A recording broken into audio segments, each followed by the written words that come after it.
Chun Li. Yeah, and? Oh, well, Captain, we're here to discuss the joint shadow law investigation with you. Bison's ass is mine. Huh? Welcome everyone to another action figure review, as I have the Jada toy Street Fighter 2 Chun Li, of course based on the classic game by Capcom. I'm sure most people have come across or somehow played the Street Fighter game. For me personally, it has always been Street Fighter 2. It was the first one I played on the Super Nintendo, and this was the time in the 90s before superheroes or anime. For me, Street Fighter was everywhere. So not just the game, they had the animated movie, they had some live action films as well as a spin-off for Chun Li. And Street Fighter 2 has always been my go-to, so I'm glad that this company, Jada, have given us a collection. I know that NECA, Tamashii Nations and Storm Collectibles have some versions. They are good figures, but they were always based on Street Fighter 4 or 5, as I was never really into that. The only ones I have in my collection is the Sota toys. They are quite expensive and rare, so I never managed to complete the line. So looking at the packaging, you can see that it's pretty cool to have a classic retro kind of box. It's built like an arcade machine. We have the imaginary buttons, of course a photo of Chun Li when you select the player. It is based on Ultra Street Fighter, the final challenges, meaning it had the additional characters. And then on the side we have some nice artwork and then some information for that particular character. And then on the other side more artwork. And then at the back you can see this is part of the first wave. So we had Ryu, the main character, Fei Long as well, part of the Ultra challenges. And then of course Chun Li was pretty much the only female well-known character at that time. So I'm excited to take this out of its packaging and take a closer look. So inside the box we have this really nice background, which is the home stage for Chun Li, and this does bring back a lot of memories. It is a pixelated low-res version to give it that retro classic style, and I think at the time before the internet you really didn't know too much about the actual character. Yes, you did have some quotes and a montage at the end of the game, but the home stage really taught you a bit about the character. So this is a really cool addition, and here is the figure and its accessories inside its packaging. So here is the Chun Li figure out of its packaging. My first impressions, this is a great sculpt to represent one of the most recognizable characters in game history. Even when I saw it in the box, I thought this is going to be a great figure, especially for the price. I think this is one of the most affordable Chun Lis to get on the market. No doubt the other companies have some very quality figures with extra accessories, but I think for the price point, if you want like a basic and very good Street Fighter figure, I think this one you definitely have to look out for. And even her costume, it is one of the most recognizable looks as well. The blue colors, the yellow patterns, and of course that traditional kind of Chinese dressing with the ox horns. We have the bracelets, and then for Chun Li's proportions, she always has those muscular big thighs. Of course it really balances out the figure, and that's something that not many figures can get right. I do have the Sota version. It is a bit outdated. It's a decent figure for its time, but you can see that the proportions of her legs and body isn't quite there. It's very basic, and the head sculpt as well, I think it's a massive improvement on the Jada toys.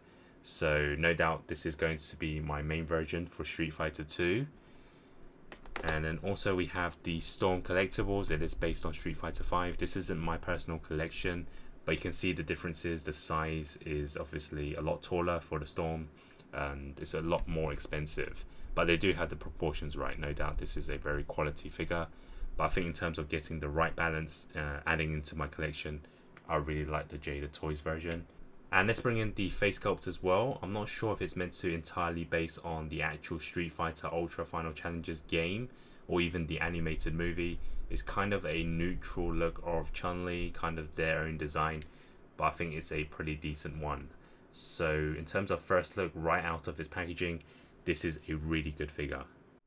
As for the accessories, it does include a alternative head sculpt, which is an angry face, or the one used for her fighting poses. This is also a great look for Chun Li.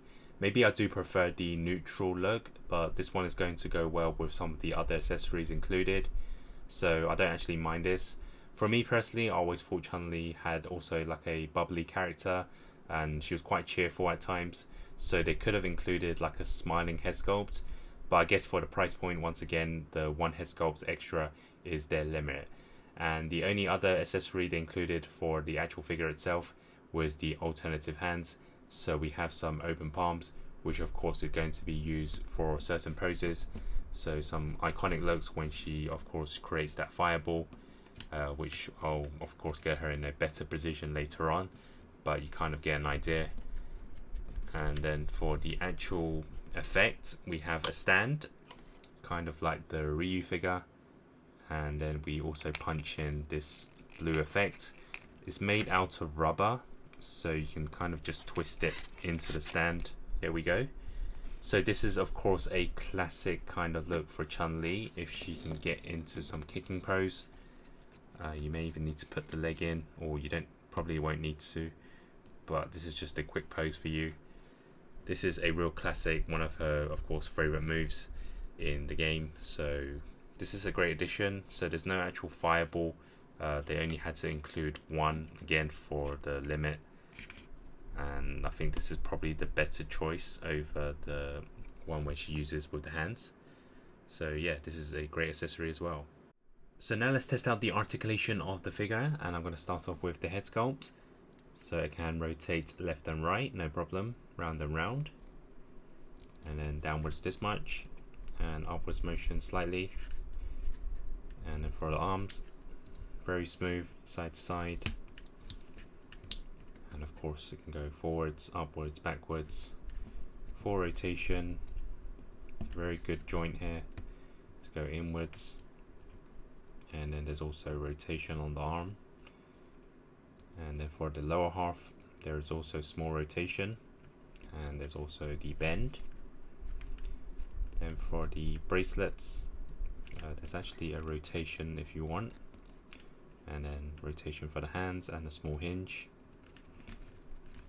And then for the body, so turning side to side, it kind of has a spring that kind of brings it back to the middle. Not too sure the mechanics they used here. And it can tilt left and right, and then backwards quite a lot, and then the ab crunch forwards could be better, but apart from the waist part, the rest is okay. And then for the legs, probably the most important for Chun Li. So splits, no problem.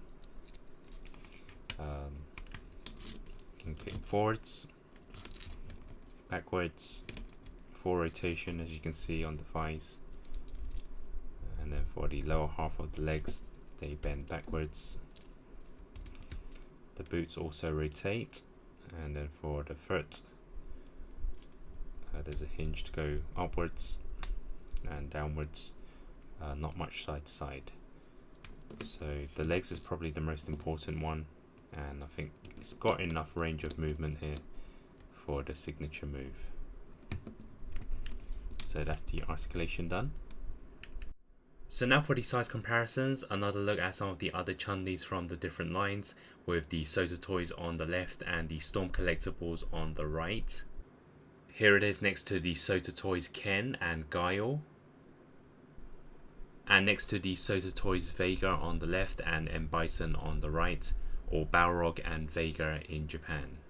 And finally next to the Sota toys Blanca and the Jada toys Ryu. Of course, these three characters were on the original cover of the game, so it does bring back a lot of memories. So now for my final thoughts on the Chun Li Jada toys. This is an amazing figure since it's the perfect balance, being a good figure for its price point. The proportions are very good in my opinion, and there's definitely enough movement in the legs for her signature moves. The accessories is basic, but it's more than expected, as some figures don't even include alternative head sculpts or hands, so they have included both. The effect part is for the classic aerial 100 lightning kick, which is a great addition on a stand or even used on its own. Of course, she has other moves which could have been done better with a grappler on the stand or an extra one, so the articulation could be better. However, she can do most of her classic poses, at least for the standing ones, and she can even stand on one leg, although I'm not sure how long it can last. Yes, they could have given us a fireball or even a cheerful look, but there's always a limit considering the price.